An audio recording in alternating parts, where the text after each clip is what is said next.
In today's video, I'm going to begin constructing the last of the plastic and photo etch components that go on the shelter deck. I will be building and installing these cranes and the nests for the aft machine guns. Starting with the machine gun nests, there's quite a lot that needs to be done here. These components are going to be heavily modified. All these plastic details, these plastic struts need to be removed. They will be replaced with photo etch. And this splinter shield around the upper section of it also needs to be removed. It's going to be replaced with a hand railing. It shouldn't be a solid splinter shield like this. Also, these ammunition lockers need to be removed. There was only one, and that one I'm going to replace with photo etch. As for the cranes, they don't require as much modification. Their cables are going to be replaced with photo etch, and that's it. So that means that the only modifications that I need to do to the crane are to remove the plastic attachment point for the rather out of scale and somewhat ugly looking plastic cables. After clipping off the support struts and sawing off the ammunition lockers, I file the top smooth with a bar file. Now that all of the plastic components are prepared, I'm going to move on to preparing the photo etch. I'm going to start with the ammunition lockers. They provide 4 ammunition lockers, obviously only required 2 at the top of these platforms. However, there was also one of these ammunition boxes at the base of each of these nests. So that means I need to construct all 4 of them. After removing the ammunition lockers from their fret, I file off the burrs, fold them into shape, and then glue them together using extra thick super glue. You'll notice while I'm preparing the support struts for the underneath of the machine gun nest that I've already used 4 of them. Those 4 were previously used to modify the pom-pom stand. As you can see, the kit provided that extra 4, only need 8 to complete the struts on the underside of the machine gun nests. That's why I was able to use those extra 4 to modify the pom-pom stand. Anyway, after removing the struts, I file off the burr on the edges to make sure they can sit cleanly on the underside of the machine gun nest. To install the support struts, I place a small drop of thick super glue on its inner corner and then place it in contact with the underside of the machine gun nest. Once all 4 struts are tacked in place and I'm happy with their position, I reinforce the bond using extra thin super glue that I apply with a wire. Now that I'm happy with the state of the ammunition lockers, they can be installed on the machine gun nests. From what I've seen, they go directly inboard of these nests, so they need to be aligned with one of these support struts. That will then be the one that faces in towards the center of the ship. To install the locker, I place a small drop of thick super glue on the side of the machine gun nest and then place the ammunition locker in contact with the super glue. Next, I prepared the hand railing for the machine gun nests.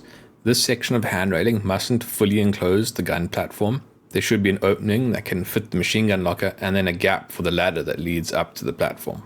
After cutting a section of low hand railing to the appropriate length, I use the shaft of a screwdriver to curve it into a circular shape. This just takes a little bit of trial and error, but it doesn't take long before I get it to the right diameter. I found that when curving hand railing like this, it's a bit better to overdo it very slightly. If you just slightly overdo it and then pull it back out to meet the correct diameter, it holds its shape a little bit better.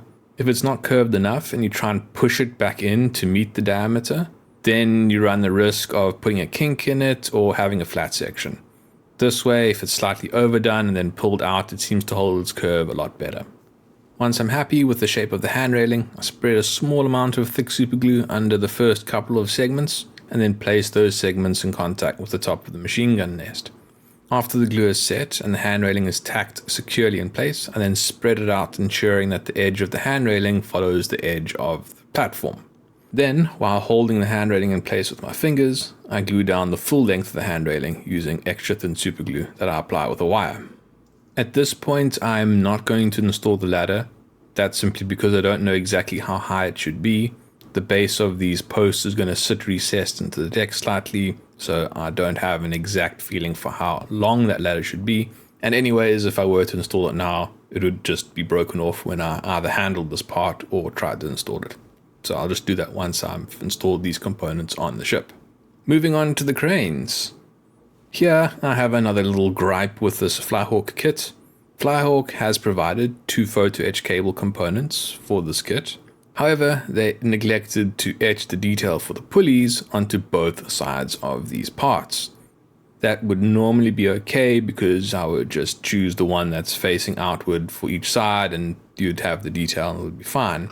But what FlyHawk has done here is provide two components for opposite sides of the ship that are in the exact same orientation, which means on one side, the port side in this case, there is not going to be visible detail on the pulleys.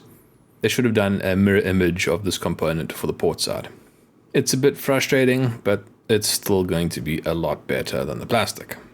Before installing the photo etch, I use extra thin plastic cement to glue the boom to the base of the crane. Since plastic cement takes quite a while to dry, even though it's installed first, I still have plenty of time to move the boom into the correct position to fit the photo etch. So, before the plastic cement dries, I glue and place the photo etch using extra thick super glue. For components like this, with very delicate photo etch, and also very delicate plastic as well actually, I do have to be quite careful to not damage anything. Fortunately, both cranes went together quite well. Now that everything is constructed, everything can be painted. Everything gets painted an initial coat of XF53, that's the color that I'm using to represent HMS Hood's superstructure. After the XF53 has dried, I then move on to painting some of the details. I paint the platform inside the machine gun nests in XF82, that is the color that I'm using to represent Semtex on HMS Hood. And then I paint the cables on the cranes in black. Once all the details are painted, everything is sprayed with a gloss coat to help panel line flow towards the details, and then panel line is applied. This panel line has been thinned roughly 1-to-1 with solvent. That'll just make it flow even easier and leave less residue to clean up. After letting the panel line dry for around 10 to 20 minutes, it is then removed using a brush with more solvent. There really isn't a lot of excess here, so this goes very quickly.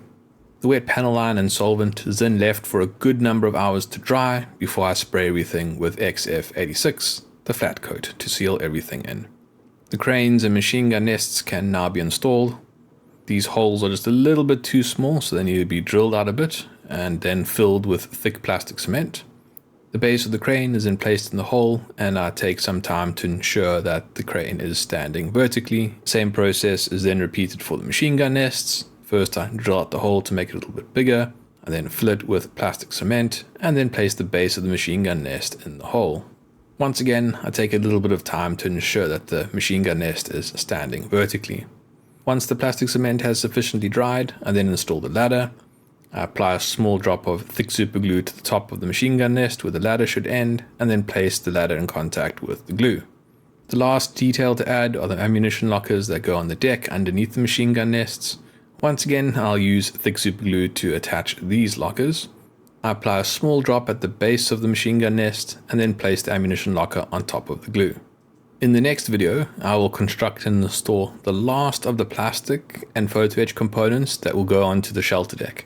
That is the main mast. After the main mast, the only thing to be installed in the shelter deck will be MicroMaster resin components. If you would like to support this channel or see how the ship looks when it is completed, then please subscribe. Thanks for watching. Cheers.